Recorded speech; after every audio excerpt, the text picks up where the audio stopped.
Hello there, Jedi Knights and Sith Lords, and welcome to Star Wars Artifacts. My name is Dominic, aka Lord Doom, and today we will try to figure out which version of the Obi-Wan Kenobi series lightsaber you should buy.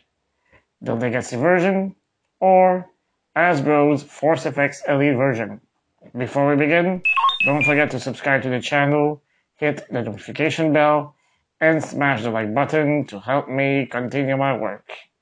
You can also follow me on Facebook, Instagram, and Twitter. All the links are available in the description below.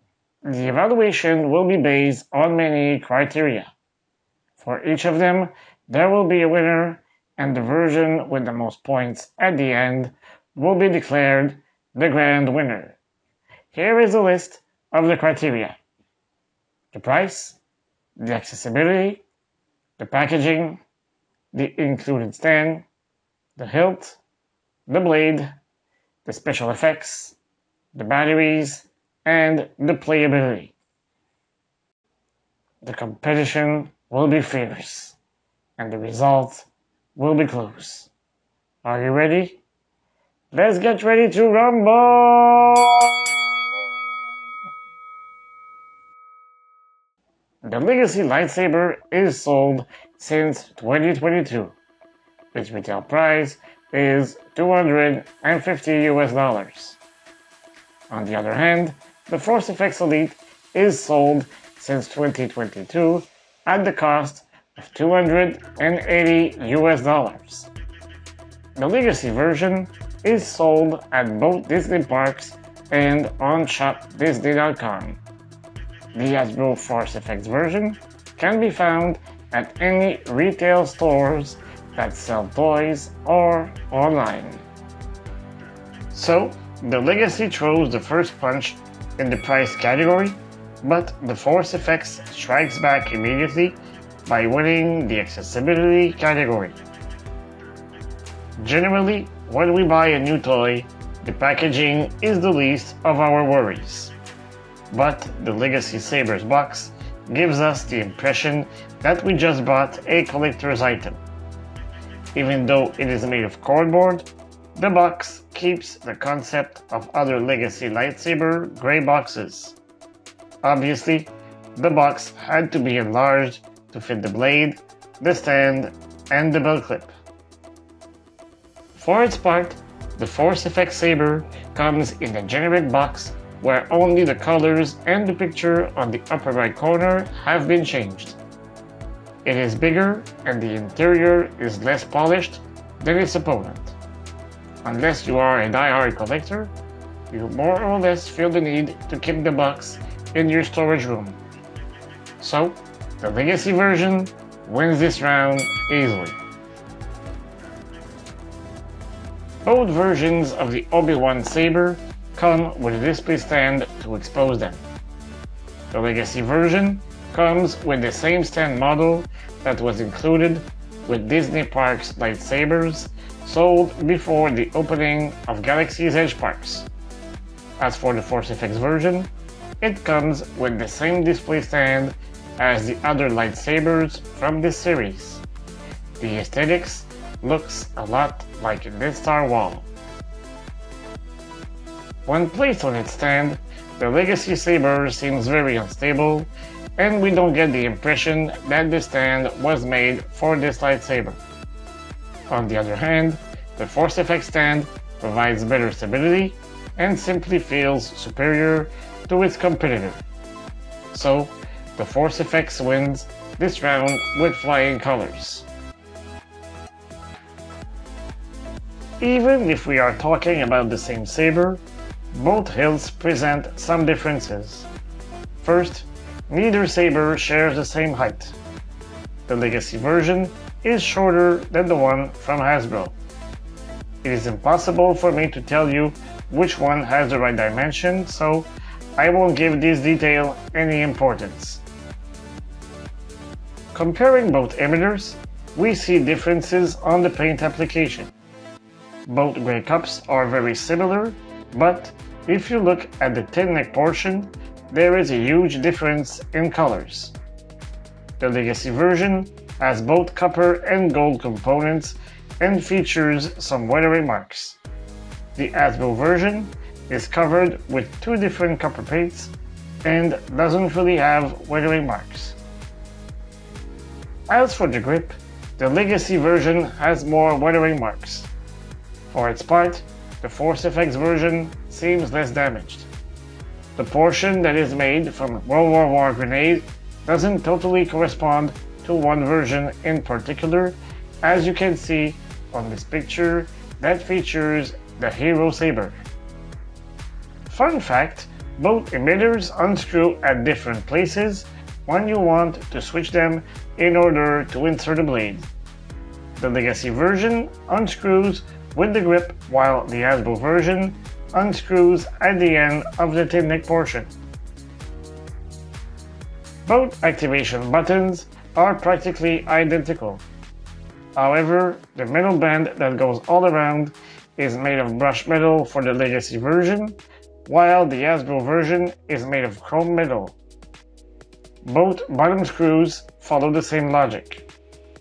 The golden buttons, on the other hand, are pretty different. The Legacy one is purely decorative, but the one on the Hasbro Saber activate the blade's visual effects. The pommels follow the same logic as the central band.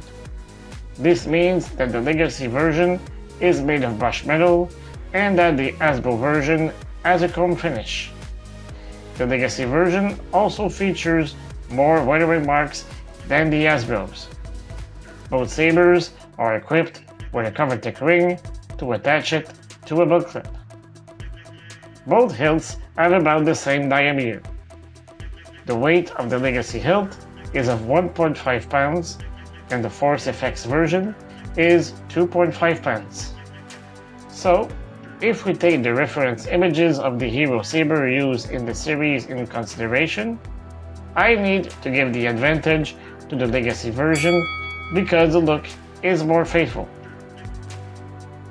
The two blades included in each bundle are practically the same length. The blade from the Legacy version can easily be replaced if it stops working by a 36-inch blade for $50 US. It's a whole different story for the Hasbro blade, which is not sold individually. If it stops working, you will have to buy a whole new kit for $280 US.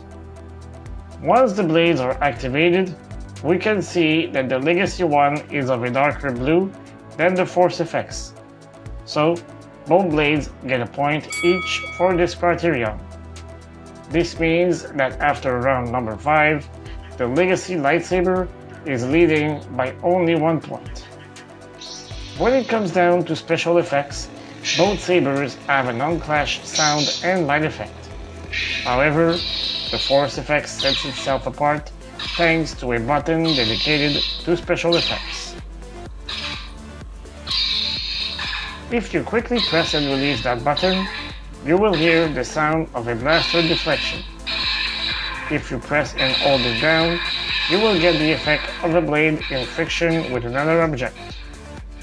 Those extra features give the Force Effects Saber a clear advantage and the win for this round.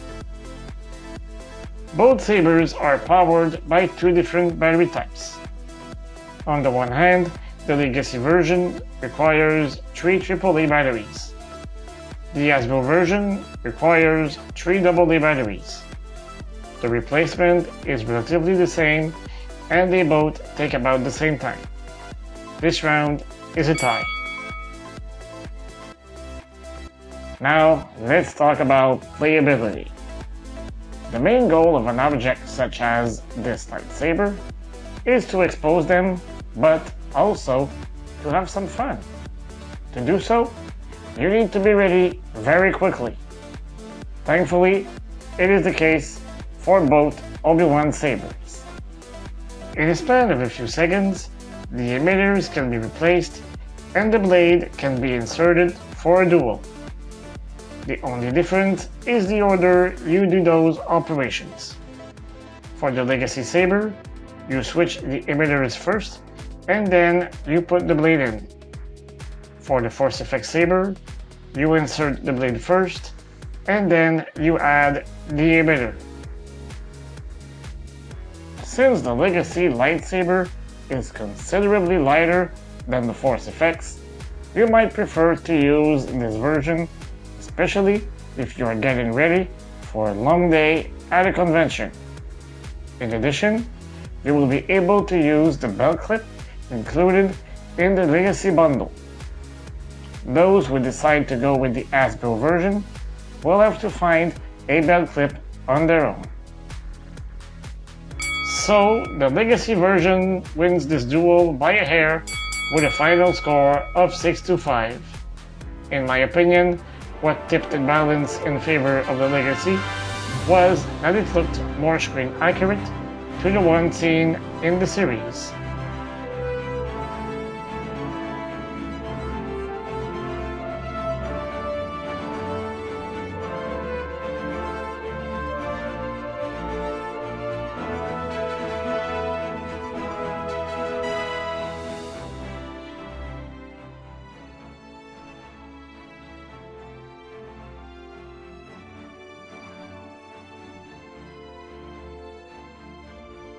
Obviously, it is up to you to make your own opinion. It is possible that some of the criteria have more weight for you than for me. This could easily tip the balance on the other side for you. The goal of this video was only to present the strengths and weaknesses of both versions. Now, I want you to tell me which version you prefer. Is it Disney's Legacy version or Hasbro's Force Effects Elite? Give me your answer in the comment section below. If you enjoyed this video, feel free to share it on your social media. I'll see you next week for another review, and until then, may the Force be with you always. Remember, the Force will be with you always.